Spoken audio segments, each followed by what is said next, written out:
welcome to episode 10. This is the 10th course in our series, 12 Apologetics Courses for Beginners.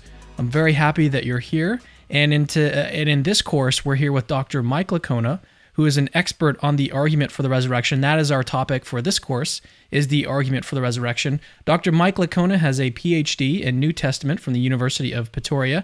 He is associate professor in theology at Houston Baptist University, and he's the president of Risen Jesus Incorporated. And as I said, he's widely regarded as one of the world's foremost experts on the evidence for the resurrection. So, Mike, it's a pleasure to have you here to teach this course. Well, thank you, Cameron. This will be fun. Resurrection is it's the topic to speak about. You know, if when Jesus is making these radical claims, his critics are asking him for some proof, show a sign, a miracle, and Jesus said, "Well, I'll give you one, and that's my resurrection." So, if Jesus rose from the dead, then that seems to be confirmation of his radical claims about himself. But if he didn't rise from the dead, well, that would expose him as a failed Messiah and false prophet.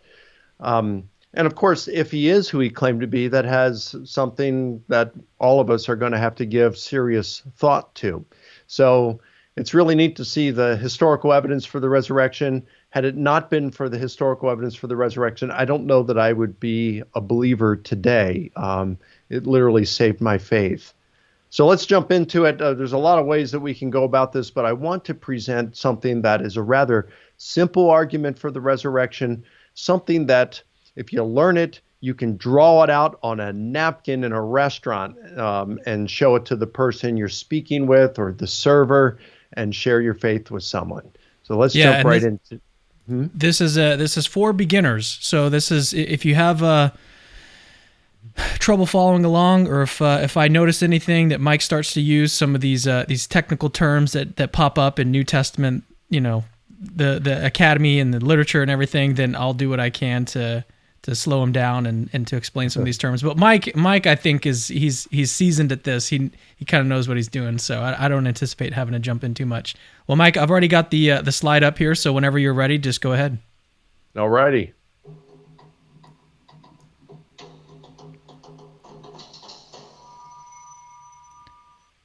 All right, so it's a really important question. So how do we do this in a fairly simple, easy to present argument? Our first step is to take a fact that is granted by virtually every single scholar in the world who studied this subject, regardless of their worldview. So you could be a conservative Christian, a moderate Christian, a liberal Christian, an agnostic, an atheist, a Jewish scholar. If you are a historian of Jesus and of what he does or did, and you're looking at these things, virtually 100% would grant this first fact, and that is Jesus' disciples claimed that he rose from the dead and had appeared to them. Now, notice I'm not saying here that they all agree that he rose from the dead. That's not what I'm saying. I'm not even saying at this point that his disciples even believed what they were saying. But the evidence is so strong that virtually every scholar agrees that Jesus' disciples were claiming that he rose from the dead and had appeared to them. Now, there's a lot of evidence for this. Let me just break this down into a simple argument with some very strong evidence. And this is going to form the acronym POW, P-O-W. This would be an easy way to remember it. So the P is Paul. We go to 1 Corinthians chapter 15, verse 11, and Paul says, he's just talked about the death, burial, resurrection of Jesus, and the post-resurrection appearances of Jesus to individuals and groups, which we'll look at in just a little. And then he says, whether then it was I or they, in other words, the apostles. This is what we preached, and this is what you believed. He's writing this to the church at Corinth somewhere around the year 55, or about 25 years after Jesus' crucifixion. And they know whether he's telling the truth. They had been with him, right? And so he's writing this around the year 55, maybe earlier. 1 Corinthians is dated by scholars between 53 to 57. So let's just say 55 to make it simple. And so he established the church in Corinth. It's generally agreed around the year 51. So this is just around 4 years. It's 2 to 6 years later. After he established the church, they are communicating via some letters. And in 1 Corinthians, and by the way, this is a letter that virtually every single scholar agrees that Paul wrote.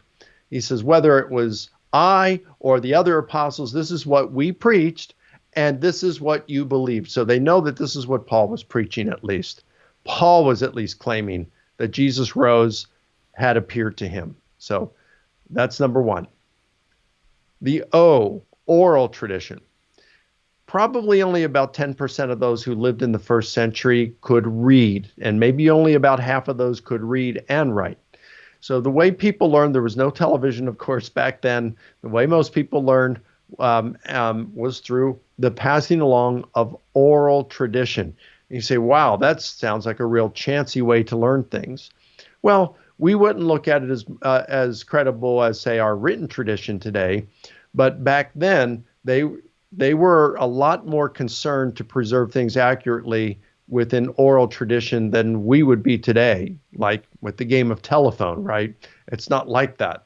So they gave this oral tradition, and a lot of times they would encapsulate it in such a way to make it more easy to remember. So for example, there's a creed in 1 Corinthians 15, verses 3 through 7. And there it talks about the death, burial, resurrection, and appearances to several individuals and to several groups.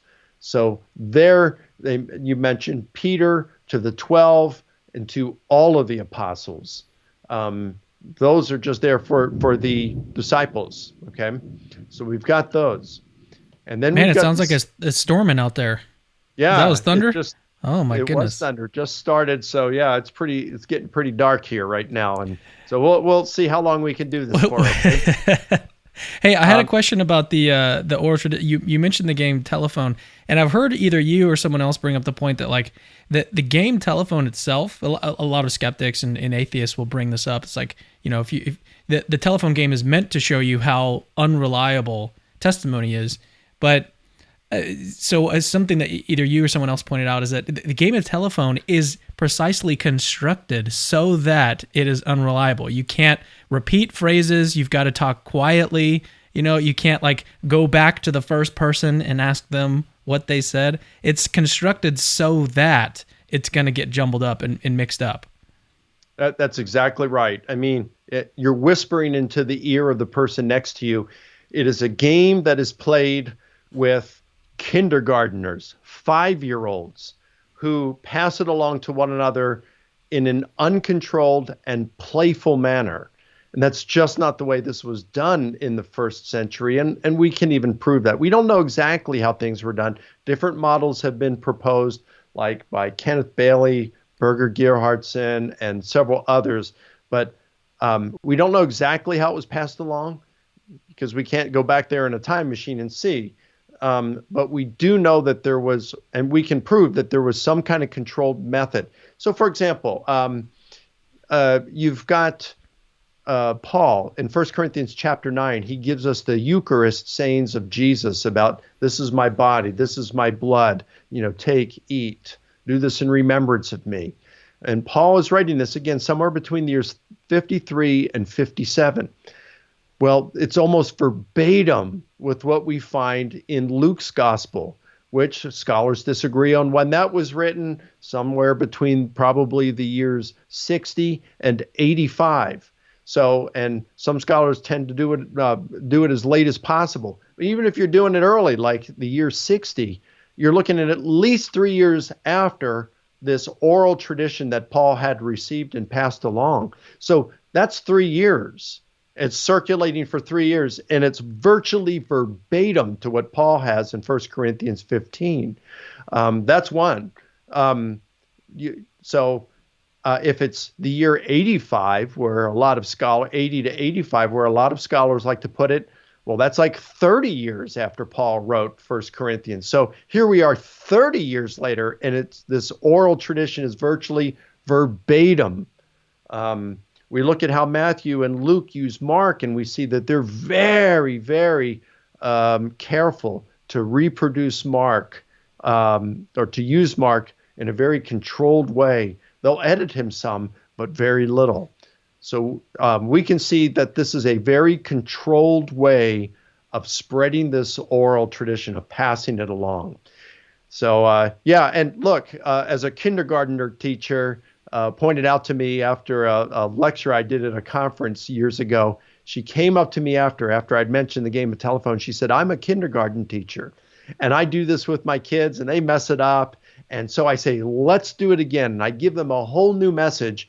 And she says, now you have to get it perfect, or there's no recess today. And she says, they get it perfect.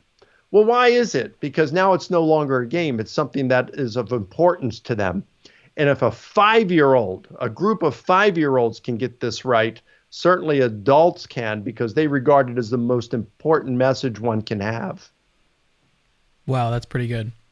All right, so we've gone through P and O. What's next? Well, I do want to mention the speeches and acts for the O, the oral tradition, because most scholars do agree that even if the speeches we have in the book of Acts, which the speeches, direct speeches, comprise about a third of the entire book of Acts, that although they don't believe that this is a verbatim transcript of what was said, and that's almost certainly the case, it's not a verbatim transcript, because they didn't have the means to report those things back then. It gives us a gist of what the apostles, the apostolic message was at minimum. So even if Peter did not preach that sermon in Acts chapter 2, scholars agree that, and many scholars do believe that this is the gist of what Peter preached on this occasion. But even if he didn't, they still agree for the most part that these sermons in the book of Acts represent the gist of what the apostles were preaching. And in these sermons, they do mention the death, burial, and resurrection of Jesus. So there's our O.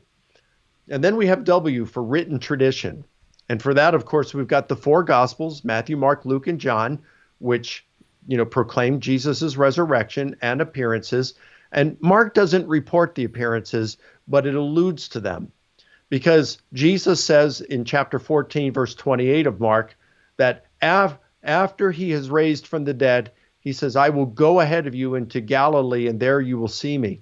And then in chapter 16, verse 7, the angel tells the women, now go tell his disciples and Peter that he has gone ahead of you, and they are to go to Galilee where they will see him just as he told you.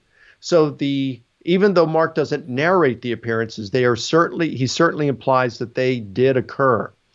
So you've got 4 Gospels that either mention or imply the appearances of Jesus.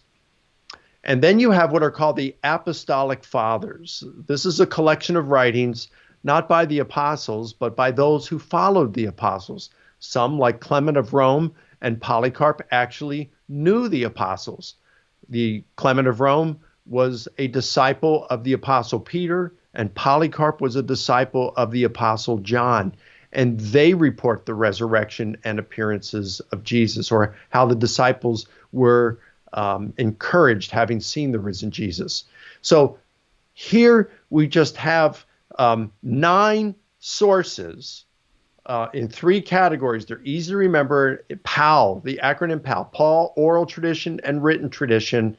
And all of these inform us that the disciples were claiming that Jesus rose from the dead and had appeared to them. And again, this is a fact that is virtually undisputed amongst historians of Jesus today. Excellent. What you got next? Okay, so now that we've established that, the historian wants to say, so that doesn't mean they actually saw the risen Jesus. It could mean they did, but there's a number of explanations. So let's see what kind of explanations. And there are only so many. So we can make this simple. He either appeared to them or he did not appear to them. Can you think of another option? No. This is called the law of excluded middle, right? He either appeared or he didn't. There is no middle ground here. So let's start off with he didn't appear to them. Now we look at 2 options. Either they thought he appeared to them or they did not think he appeared to them. There's no middle ground again. It's one or the other. So let's focus on the far left here. They thought he appeared. So they claimed Jesus appeared to them. He did not appear to them, but they really thought that he had appeared to them. Well, now we have two options. One, they hallucinated, or number two, it was an identical twin of Jesus that appeared to them, and they thought it was Jesus. So let's start off with hallucinations. Now, at first, the hallucination hypothesis appears to be something that would be, wow, you'd think it'd be a given, something that would be quite plausible. I mean, after all, when people grieve, they are prone to hallucinations, right?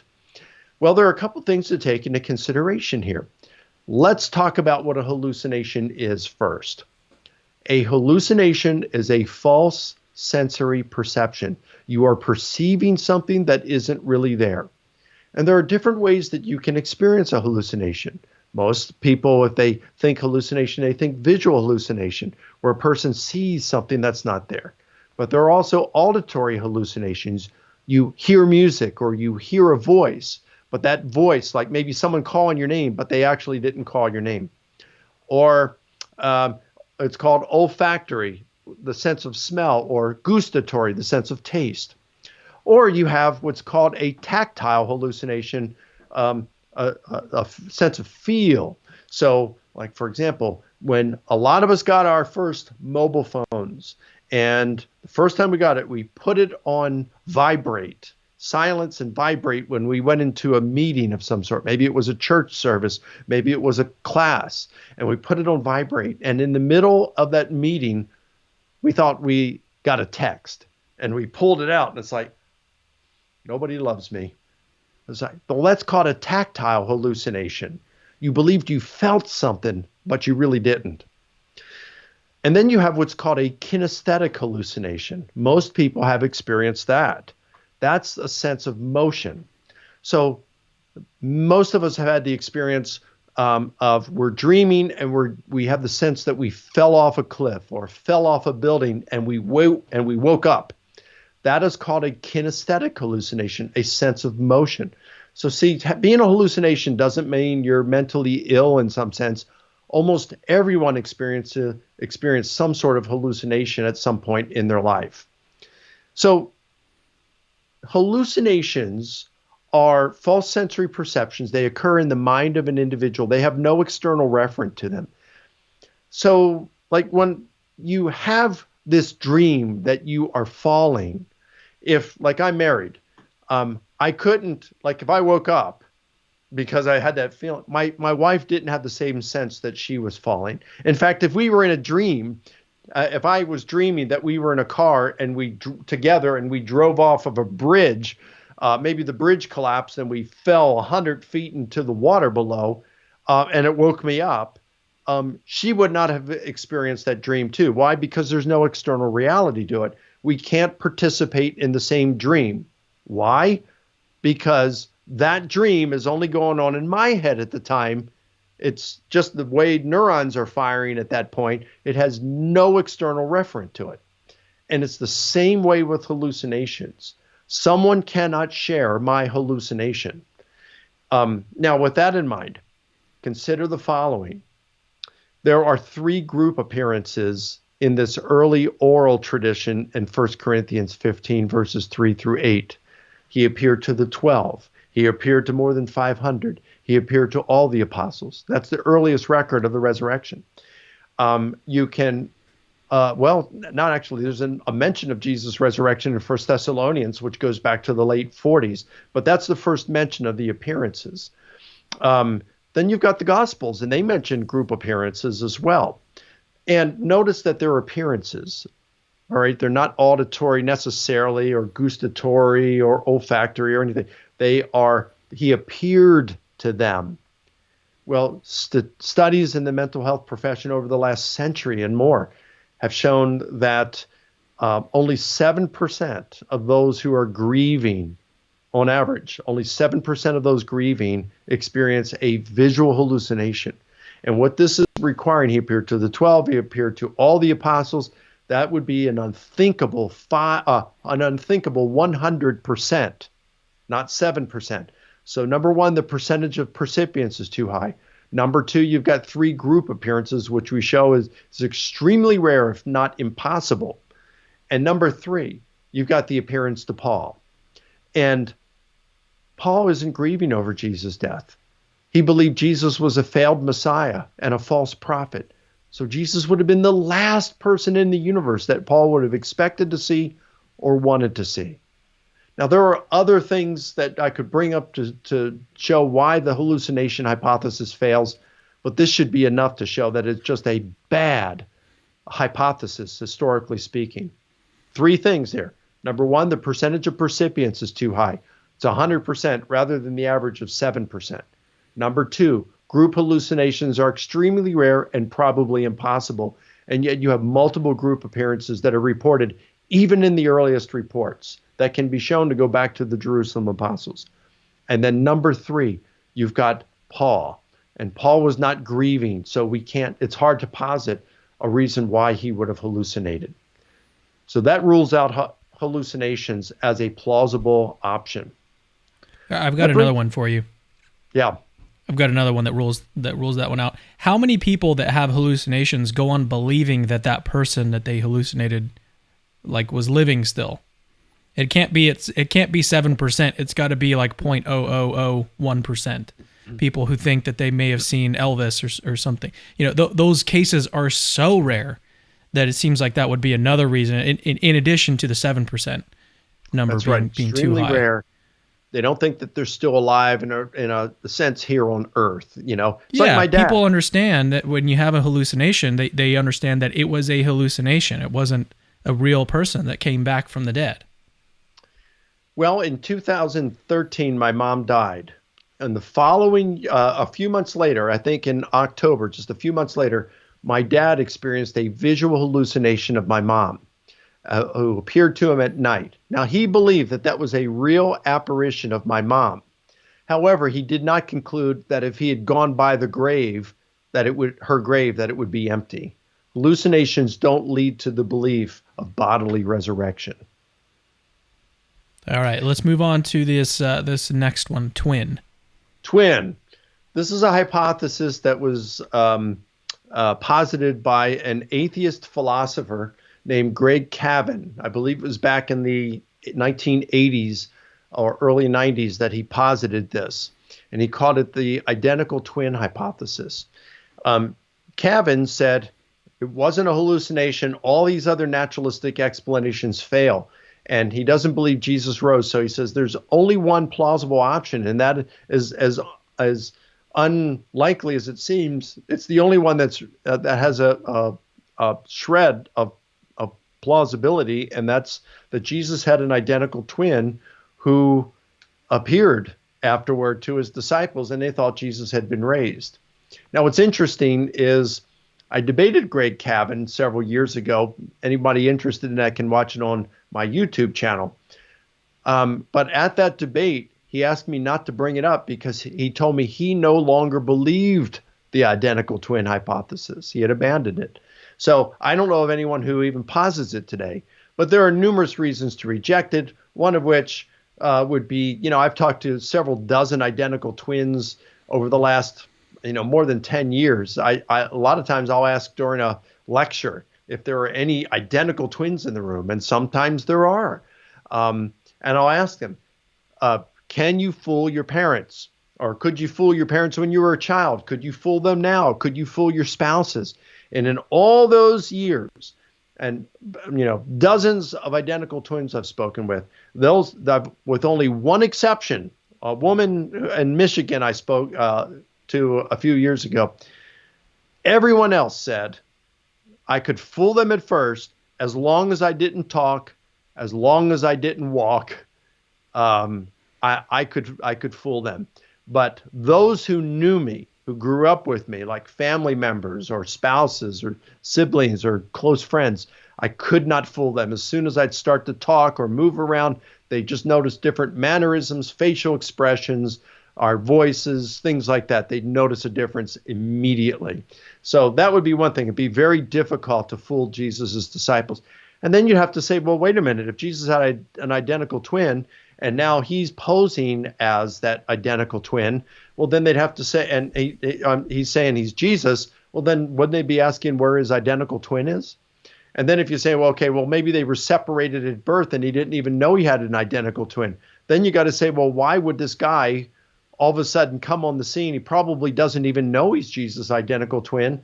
But why would he come on the scene when he just saw what the Romans and Jewish leadership did to Jesus? Scourging and crucifixion, the absolute worst way to die in antiquity. Why would he come on the scene and say, hey, I've just risen from the dead, to fool people? I mean, wouldn't the Romans say, okay, pal, let's do this again? And if you thought crucifixion was bad, wait till you see what we've got in store for you. I mean, you'd have to be an idiot to try to come on a scene like. So nobody holds this today, as far as I know. It's just not a plausible explanation. So we can rule out the twin hypothesis. So that leads us to another. It's still to say the disciples claimed Jesus rose, but he didn't appear to them. But the other option now is they did not even think that he appeared to them, which leads us with two options. They either lied about it, or they meant to say Jesus appeared to them. His resurrection was just simply a metaphor for something else. So let's look at lie.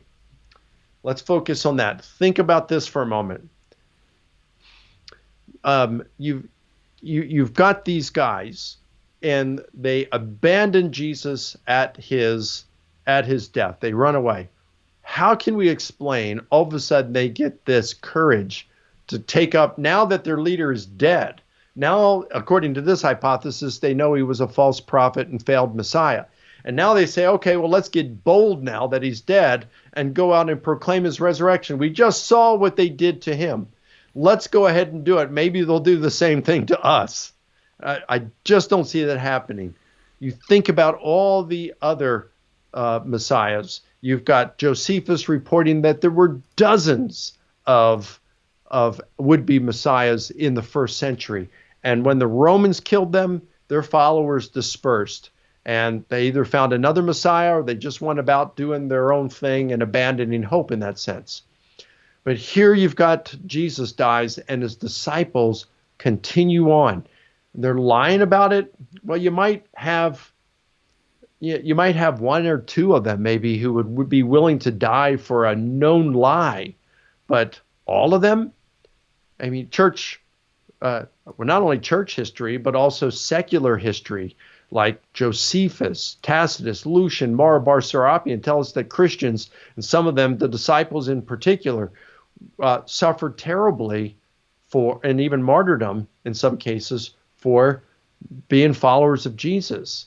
So if you're seeing some of these being killed by either the Jewish leadership, like in the case of James, the brother of Jesus, or in the case of John and Paul and Peter, that they are dying, being killed by the Romans by crucifixion or by being beheaded or in different ways. Why are they dying for something they know to be false? Why are they suffering horribly? Why are all these disciples suffering horribly and willing to die for something they know is false? Liars make poor martyrs. So we can know that the disciples of Jesus were not only claiming that he rose and appeared to them, they actually believed it. And you've got people like J. Warner Wallace, a cold case detective. You had Chuck Colson, who had been a political criminal from Watergate, later became a Christian. And these guys, it's like you end up telling on one another. You end up confessing when the penalties really get scary. These disciples were just fishermen. They were lay people. And yet they were willing to suffer continuously and willing to die brutal deaths for their gospel proclamation that about Jesus' teachings, his death, his resurrection, and appearances. So again, it's not just they're claiming Jesus rose and appeared to them. They actually believed it. They weren't lying. That brings us to another option. Jesus' disciples claimed he appeared. He did not appear to them. They didn't even think he appeared to them. And the reason being is when they said resurrection, they were just using this as a metaphor. Like his memory and teachings still live on amongst us today. You can feel his presence when we are doing the Eucharist, having the Lord's Supper. Well, you think about this for a moment. Would that, such a metaphor, Paul looks on that, he's persecuting the church. Do you think he's going to look and say, boy, I really like that metaphor. I think I will leave Judaism and join what I believe to be a false religion, a cult, and sacrifice my soul, my eternal soul, because I like this metaphor? Of course not. And then you look at it, another thing here. There have been some other scholars that have said, well, it's a metaphor for saying that Jesus has been exalted by God in heaven, and that this happened immediately amongst Jesus's death. That's what is meant by resurrection. Well, the problem is you don't have a scrap of evidence for that. They're just positing this without any evidence whatsoever. In fact, we have conclusive evidence to the contrary. And that would be 1 Corinthians chapter 15. In verse 20, Paul says, Christ is the first fruits of those who sleep. In other words, he's the first to be raised from the dead with a resurrection body. And then 3 verses later, he says, those who belong to Christ will come later. They will be resurrected when Jesus returns. So Jesus is the first to be raised from the dead with a resurrection body. That goes entirely contrary to what some of these skeptical scholars say when they say resurrection just meant that Jesus as a martyr, a Jewish martyr, had been exalted into heaven, and he was just the most recent of the Jewish martyrs to be exalted. But that's all resurrection meant. No, we can show that this is exactly not what the earliest Christians meant by this. So now we can rule out that, which means this claim that Jesus' disciples claimed he appeared to them, but he didn't appear to them. We can rule that entirely out right now. That means they claimed that Jesus appeared to them, and he actually appeared to them.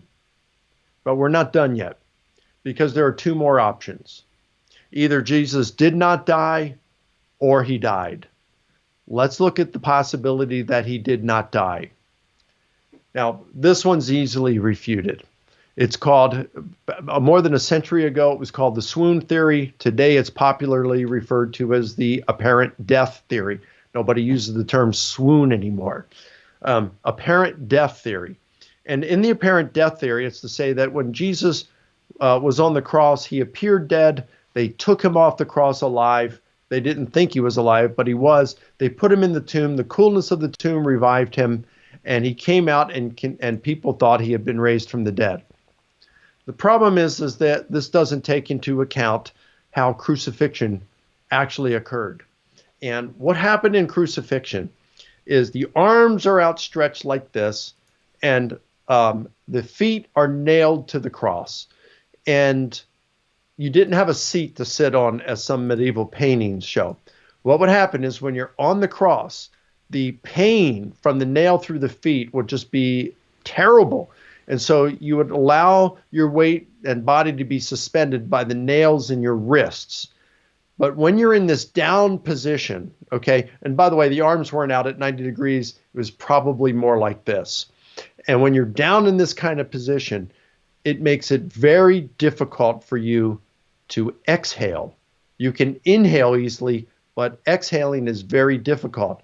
So you end up being very shallow breathing, and there's a buildup of carbon dioxide in your lungs. So in order to expel that so that you don't go into painful convulsions, you push up on your nail-pierced feet and pull up on the nails through your wrists. And what's going through the wrist is your sensory motor median nerve. It's that nerve that's like your funny bone that you hit, and it's, just pain shoot. Well, the nail is rubbing up against that nerve, and every time it even touches it, it's like a bolt of pain shoots through your arms. So by pulling up, you're feeling that, and you're pushing up on these nail-pierced feet, and you're exhaling the carbon dioxide and then going back down, and shallow breathing for a while, and then you push up again, exhale, and then you're down. And that's why they would end up breaking the legs. You couldn't push up, and you would have this buildup of carbon dioxide and go into these very painful convulsions and die of asphyxiation. So um, what happens is if you're down in this position for a while, in fact, I asked a physician who had been on the battlefields, and he had worked at Portsmouth Naval Hospital. He'd been on the battlefields, and he said that if a person, in his opinion, if a person was down in this position for 5 minutes, they're dead. They're never coming back to life. So Roman soldiers who had crucified many people would have known that Jesus was dead by being in that downstretched position. That would have been one thing. Another thing, the chances of surviving crucifixion were very weak, very small. I've been saying that there is only one account of a victim of crucifixion in antiquity who survived, only one account. But yesterday, through reading a manuscript of a friend of mine, he pointed out another one in Herodotus. So now I'm aware of two, but only two occurrences, reports of a crucified victim who was intentionally removed from their cross and helped, who had survived crucifixion. The one in Josephus was during the Jewish war. Josephus saw 3 of his friends crucified. And so he goes to his friend, the Roman commander Titus, and asks him for a favor. And as a favor to Josephus, Titus orders that all 3 of them be removed immediately and provided the best medical care they had. In spite of that, 2 of the 3 still died. So, and the one Herodotus reports, we don't know anything about that other than to say he was crucified. And this is the 5th century BC. Josephus is reporting of the Romans crucifying these people, and it's 1st century, same century as Jesus. 2 of the 3 still died. And so even if Jesus was removed prematurely and medically assisted, the chances of survival were very small. But to complicate matters, there's not a scrap of evidence to suggest that Jesus was removed while alive or that he was provided any medical care whatsoever, much less Rome's best. Now, people on the internet can posit whatever they want and get away with it, because the only credential you need to publish on the internet is you have to be able to breathe. And publishing on the World Wide Web does not make you a world-class scholar. But historians have to look at evidence and choose what they think's the best explanation. So given all the strong historical evidence we have for Jesus' death by crucifixion, without any good evidence to the contrary, the historian at least must conclude that Jesus was crucified and that the process killed him. One more thing, and I mean, I could go on for a while here about this one, but let me just give you one more quick reason why we shouldn't believe this, the apparent death hypothesis. Think of what Jesus would have looked like after this. He's been scourged, which was a terrible process. Think about the Passion of the Christ. That's probably pretty accurate to what it was like to be scourged. And then you've been crucified. Now, even if you were removed from the cross intentionally, even if you had been provided secretly some medical care, the best Rome had to offer at that point, what would a person who had undergone scourging and crucifixion look like 36 hours later?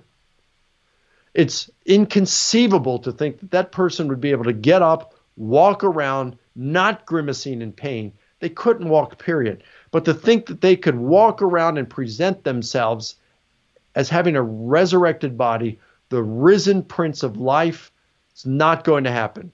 Alive, yes. Resurrection, not a chance. So this is not a plausible alternative. So that only leaves us with one other option here. Jesus' disciples claimed that he appeared rose and appeared to them. He did appear to them, and he died. Therefore, he rose from the dead.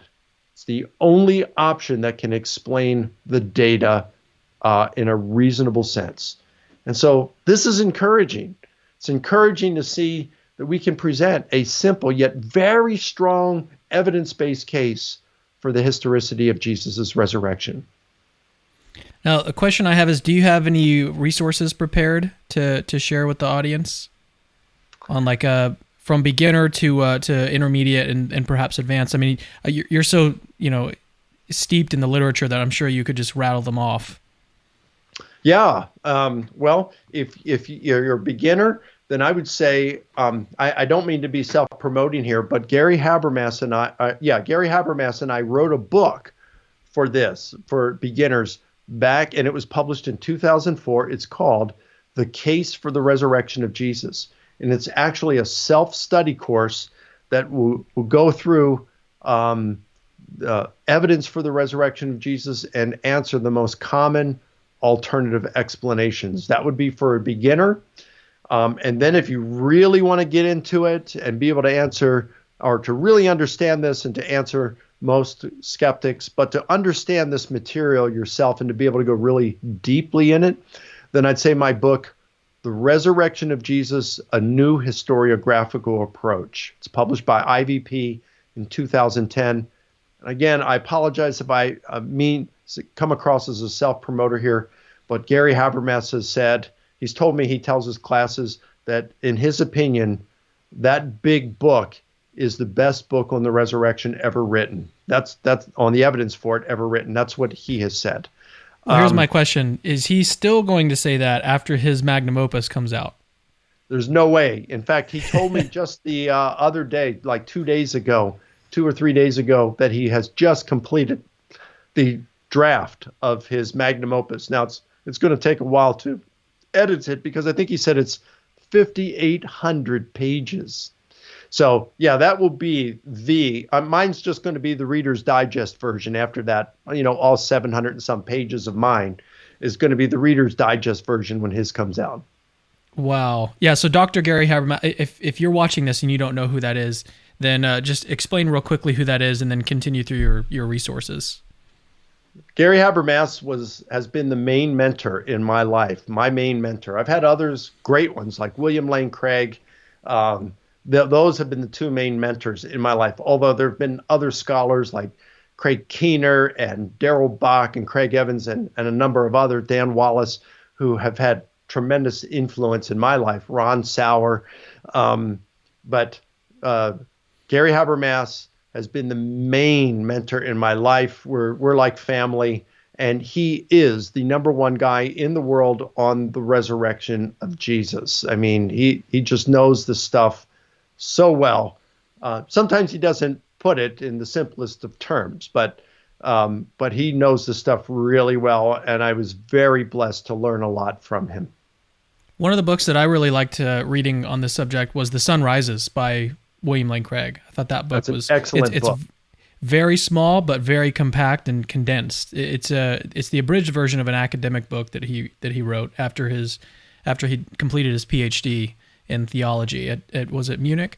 And so his book is really, really good. I definitely recommend it. It's also for a sort of beginner level if you want to just sort of get your feet wet. That's a great book. Are there any other books that you would recommend to people? Yeah, if you want to learn about how to share about the death and resurrection specifically with Muslims, then I wrote a book on this. It's actually a novel, but it's very concise in terms of how it presents the evidence. And it's called Paul Meets Muhammad. And it's a fictional debate between the Apostle Paul and the Prophet Muhammad. Interesting. All right. Well, we have some questions prepared from our Bahrain's group. And so these are questions, they're very beginner level questions. And so here's the first one. We'll get your responses to these, and then we'll close out this course. So number one, if we had ancient documents stating that Spider-Man existed, should we believe them also? Well, number one, we already know that Spider-Man is a fictional character, right? So we're not going to have ancient sources on that because we already know that he's a modern fictitious character. But let's just say we did have some ancient documents that popped up that talked about a spider-like man figure. Well, I think you just have to look at it. We'd be fine to be skeptical at first, but what if you ended up having a number of sources that were multiply attested, multiple independent sources and enemy attested sources and all kinds of things? They met all this criteria. At what point would you just say, you know what? I thought Spider-Man was a fictitious character, and yes, indeed, the one that we've watched in cartoons is a fictitious character, but is this one in antiquity? We're really going to have to ask some serious questions and think about this. And then you'd have to look at not only the evidence, but then you'd have to say, can this evidence be plausibly explained by an alternative hypothesis? And what if it were the case? I mean, I think we can think of some plausible alternative hypotheses, such as, well, this was a fictional thing back then. But what if you could rule out all of those? What if you could rule out any reasonable possibility that this was a fictional character, a fictitious character? What would you do then? So that's a question, you'd have to ask. It would seem unlikely because, see, we already know that Spider-Man is fictitious. But what if we had some evidence surface from antiquity that would suggest that a Spider-Man-like figure was real and no plausible naturalistic alternatives could account for it? That's a question you have to ask yourself. Yeah, I think that's a good point. It's like we still got to follow the evidence wherever it leads. We can't just be completely closed off to stuff just because it seems wacky or weird to us. We've still got to follow the evidence where it leads. Otherwise, we're just going to believe whatever we already believed, and the evidence is not going to play any role at all in our belief formation. So I think it's important. That's a really good response. So here's the second question. Don't the resurrection accounts contradict each other? Well, there are some details that appear to contradict one another. Like, for example, where was the first appearance of Jesus to the male disciples? Mark seems to imply that it would be in Galilee. Matthew places it in Galilee, but Luke and John place it in Jerusalem. Personally, I think it happened in Jerusalem, and I think Mark, followed by Matthew, placed it in Galilee for a reason. And this would not be out of line with some of the flexibilities involved in ancient biography, but I really don't know why they would have moved it. But it does seem like one or more of them moved it to Galilee. You've got the appearance to the women after the empty tomb. In John, Jesus appears to Mary Magdalene first at the empty tomb, and then in Matthew, he appears to Mary Magdalene and the other Mary, whoever that was, as they are running away from the empty tomb. Jesus meets them. So which one was it? And it's just really hard I don't know. You can try to harmonize these, and it's possible. I mean, it's possible to harmonize them, but I haven't heard one that just doesn't come across as a type of hermeneutical waterboarding where you try to make the text tell you what you want to hear. It just seems kind of problematic. So there was flexibility in ancient biography with how things could be reported. But I think what the takeaway is, Jesus appeared to the women, at least one, probably more than one. He appeared to the women and probably did so before he appeared to the male disciples. So sometimes you've got these discrepancies, these differences. And again, you can work hard to try to harmonize them. I just don't know in some cases whether that's the right thing to do, especially if the gospel authors made these changes intentionally for a reason that may be elusive to us today.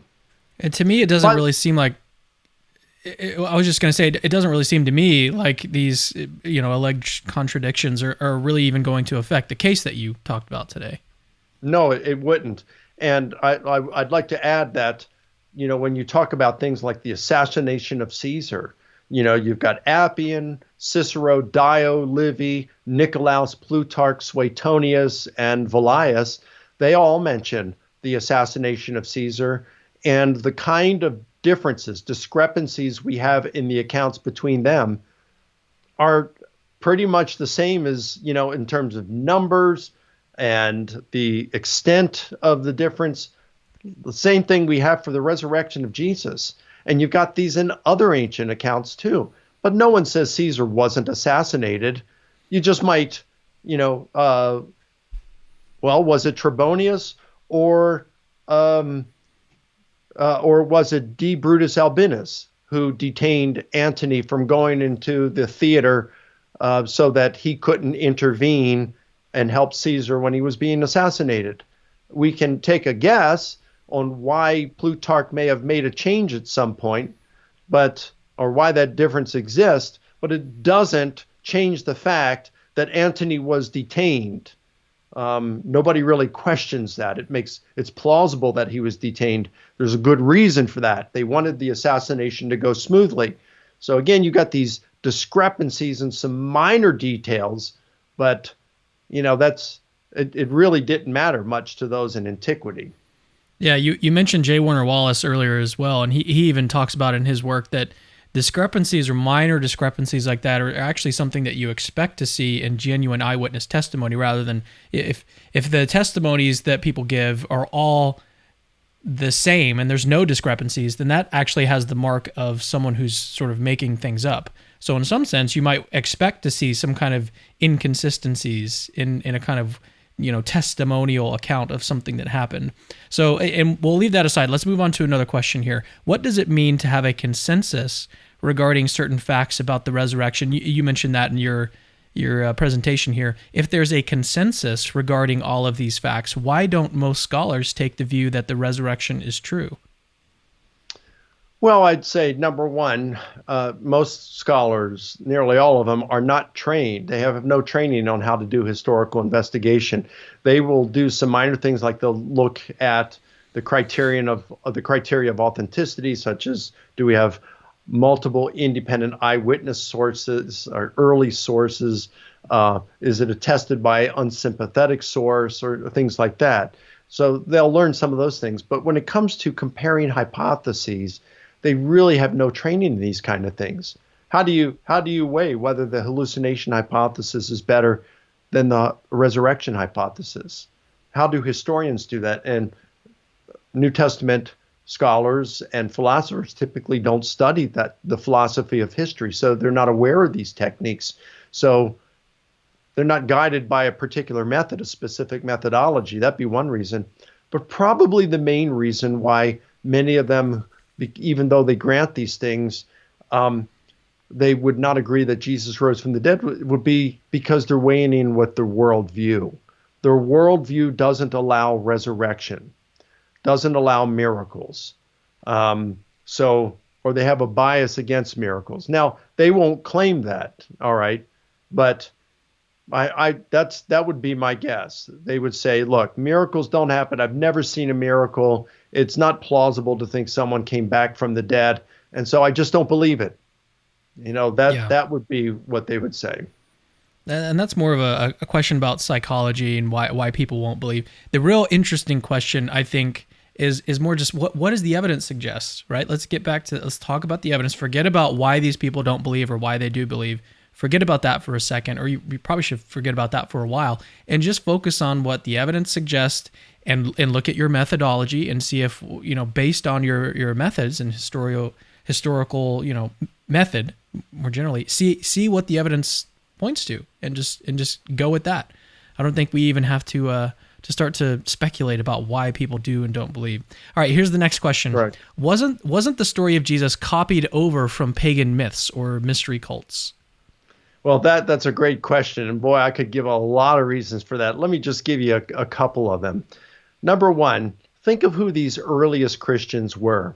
They were pious Jews who were engaged constantly in debates over matters pertaining to the Jewish law.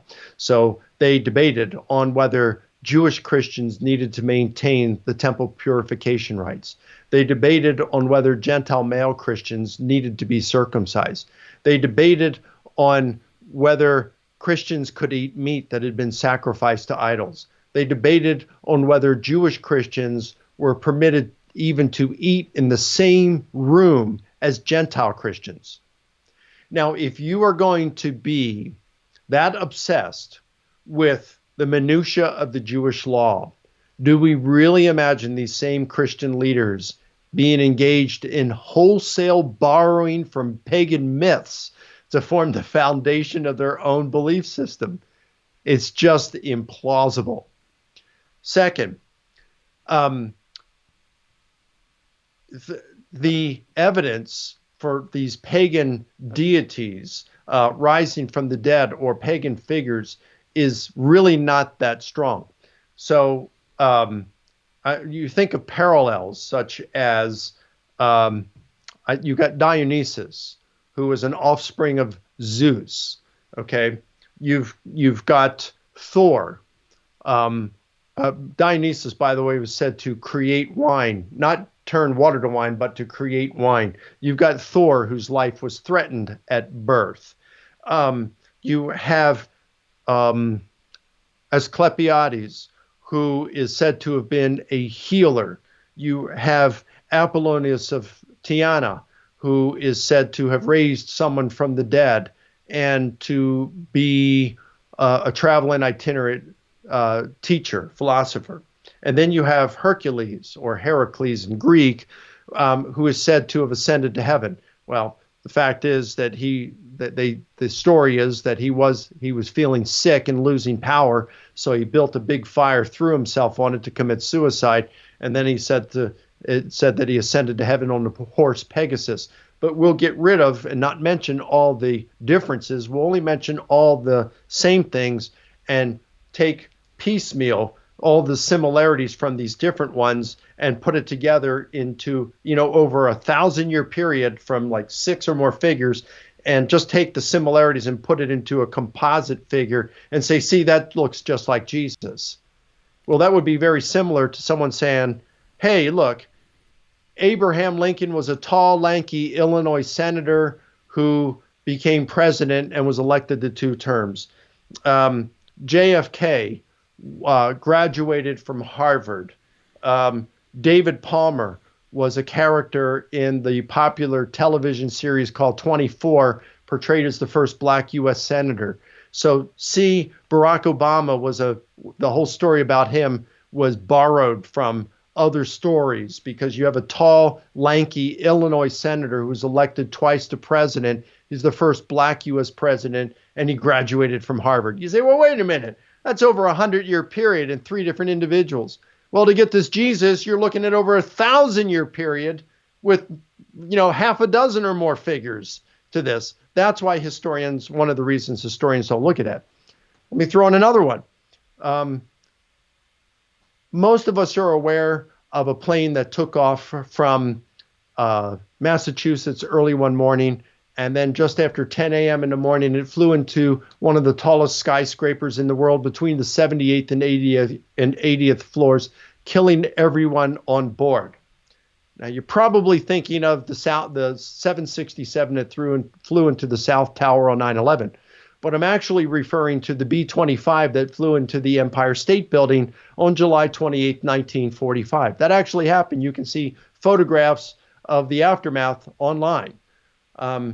All those details are the same, but nobody actually, 9/11 people did not copy that off of the B-25 incident. In fact, you could make modern mythologizing. You could say, well, 1,000 years from now, you could say, see, 9/11 didn't happen, and the symbols, the clues were there all along. I mean, when you have an emergency, who do you call? 911. What was the emergency? You had the worst economic recession in the history of the country at that point. Recession, not depression, but recession at that point. And that was symbolized by the collapse of the World Trade Center towers. What about the plane that crashed into the Pentagon? Well, that was symbolic of the loss of U.S. influence around the world. Well, what about the plane that crashed into Pennsylvania farm field? Well, that just showed that all of this happening impacted the average American. So you could make up this kind of stuff and it would sound reasonable, but it has no truth to it whatsoever. And finally, I would say that, look, when it comes to this, we should expect accounts of people returning from the dead, peppered throughout all of human history, and we find that. So, for example,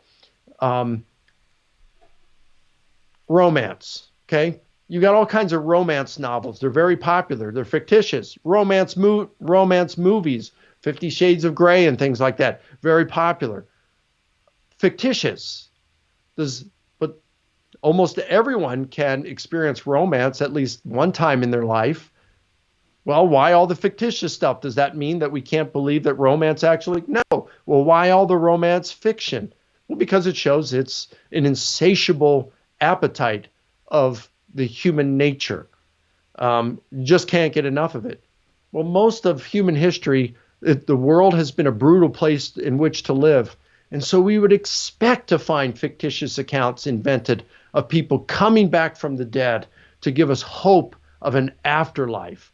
And that's what we find. But just as we don't dismiss authentic romance because you have fictitious romance stories, you can't discount a very strongly attested event of Jesus returning because you have fictitious accounts of people coming back from the dead peppered throughout all of human history. You've got to look at the evidence.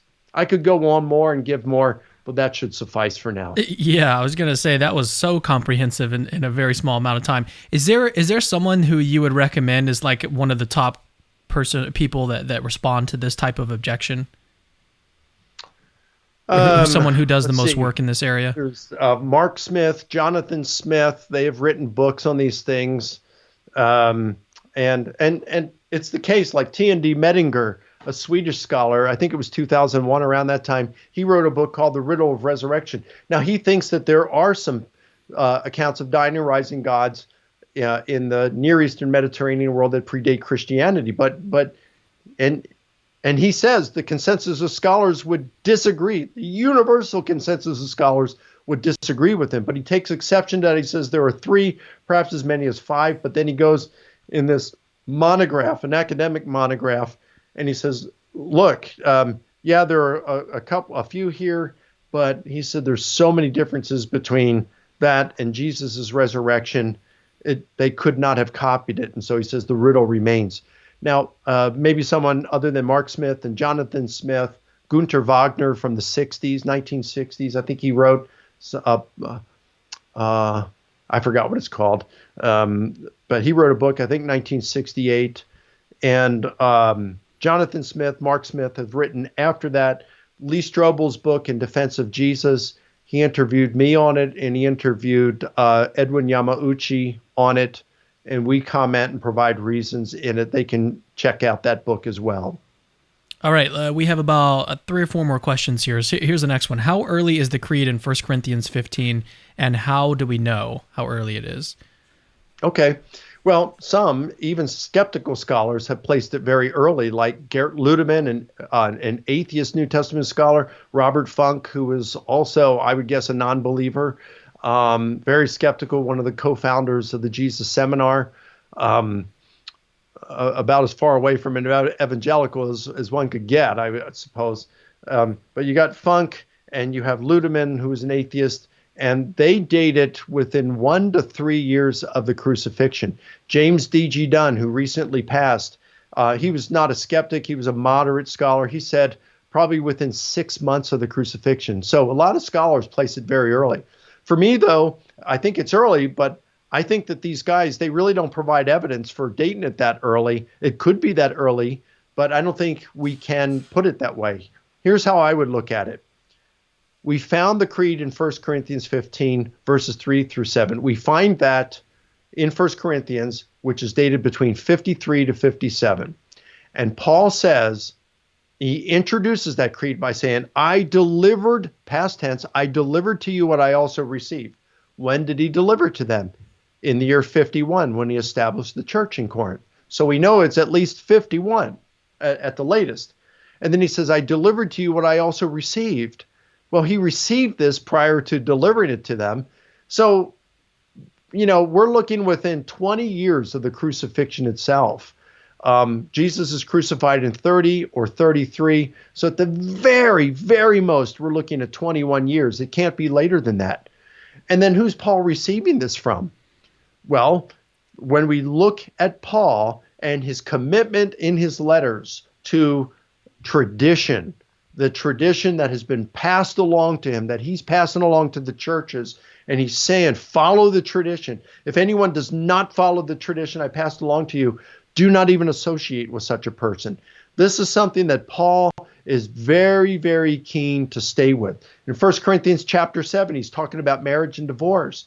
And he says, hey, he's answering the question, can I get married? And he says, look, yeah, you can get married, but if you can remain single, it's better to do that. But he said, because of the present circumstances of persecution. But he says, look, this is just my opinion.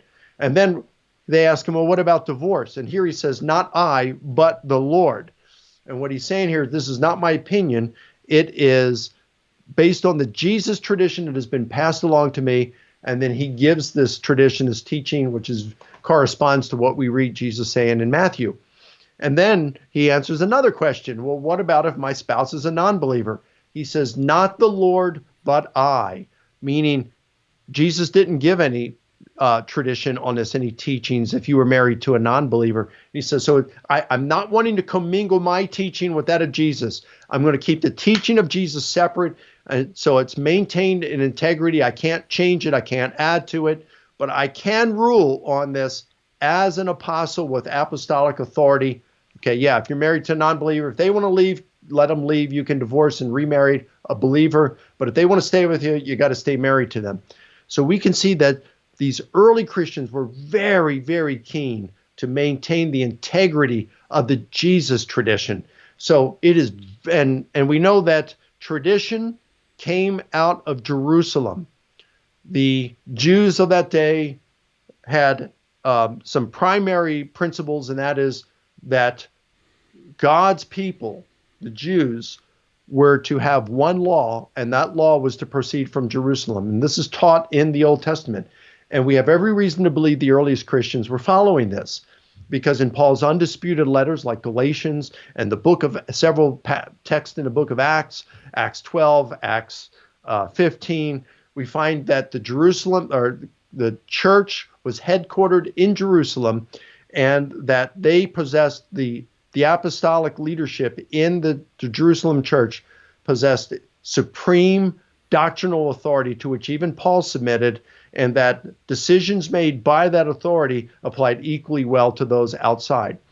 So we have every reason to think that Paul received this tradition from the Jerusalem leadership. It had been approved by the apostles. So when does it date? Certainly prior to 51. From whom did he receive it? The Jerusalem apostles. And that's what matters, from the alleged eyewitnesses themselves within 21 years. And I think this is what we can say with confidence. If you're going beyond that, you're only making guesses, but we can say what I've just said there with great confidence. All right, let's do one more question, and then we'll close out this course. And this one is a really common question that pops up. It pops up a lot in conversations that I've had with skeptics over the years. Hasn't science proven that nobody can resurrect from the dead? What science has proven is that nobody can rise from the dead by natural causes. That's what science proves. Science can only deal with natural law. And natural law would show us through the law, second law of thermodynamics and things like this. When a person dies, unless you're doing resuscitation, apart from that kind of stuff, if they've been dead for a couple of days, they're not coming back. That's what science proves based on what we know.